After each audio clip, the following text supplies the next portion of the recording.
ఆంధ్రప్రదేశ్ లో కూటమి సర్కార్ కి అవమానం జరిగింది. అవమానం మామూలు అవమానం కాదు, చాలా దారుణమైన అవమానం. హజ్జేయటం ఏంటండి కొల్లబుడితేను. కూటమి సర్కారు ఆంధ్రప్రదేశ్ లో మెడికల్ కాలేజీల్ని ప్రైవేటు వ్యక్తులకు అప్పగించే కుట్ర చేసింది. పీపీపీ అని పేరు పెట్టి వచ్చే 30 ఏళ్లు వచ్చే 60 ఏళ్లు మెడికల్ కాలేజీల్ని తమ అనుకున్న ప్రైవేటు వ్యక్తుల చేతిలో పెట్టడానికి సంబంధించి రంగం సిద్ధం చేసింది.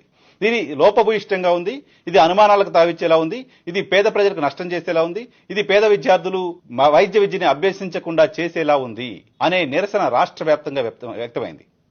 ఇటీవల ఆంధ్రప్రదేశ్ లో ప్రతిపక్ష పార్టీ 1 కోటి సంతకాలు సేకరించి గవర్నర్ కు అందించింది. ఆంధ్రప్రదేశ్ రాష్ట్ర ప్రజలు మెడికల్ కాలేజీల ప్రైవేటీకరణ పైన ఏ స్థాయిలో వ్యతిరేకంగా ఉన్నారో ఇది ఒక నిదర్శనంగా చూడొచ్చు. ఈ నేపథ్యంలో ప్రభుత్వం మేము వెనక్కి తగ్గం, మేము ఎవరికో హామీ ఇచ్చేసాం, వాళ్ళ కాలేజీలు కట్టబెట్టాల్సిందే అన్నట్టుగా బిహేవ్ చేసింది. దానిలో భాగంగానే 4 మెడికల్ కాలేజీలకు సంబంధించి బిడ్లు పిలిచింది, టెండర్లు పిలిచింది. టెండర్ పిలిచి కూడా దాదాపు 2 నెలలు అవుతోంది. 2 సార్లు టెండర్లకు సంబంధించిన సమయాన్ని పెంచింది. నిన్నటితో టెండర్ల దాఖలకు సమయం ముగిసిపోయింది. ముగిసిన తర్వాత 4 కాలేజీల్లో కేవలం 1 కాలేజీకి మాత్రమే, అది కూడా 1 టెండర్ మాత్రమే దాఖలైంది. ఇది కూటమి సర్కార్కి దారుణమైన అవమానంగా చూడాలి.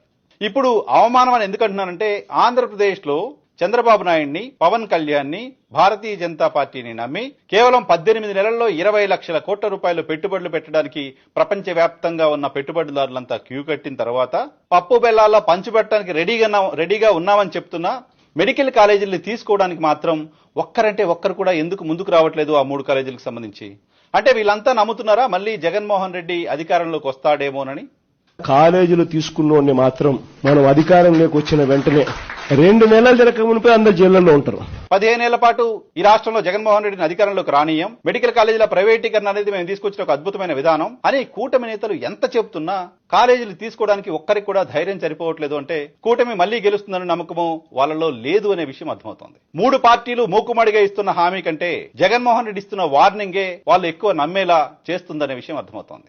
కేవలం జగన్మోహన్ రెడ్డి వార్నింగ్ ఇచ్చాడని మాత్రమే కాదు, ఆంధ్రప్రదేశ్ లో రాష్ట్ర ప్రజలంతా మెడికల్ కాలేజీల ప్రైవేటీకరణకు వ్యతిరేకంగా ఉన్నారు.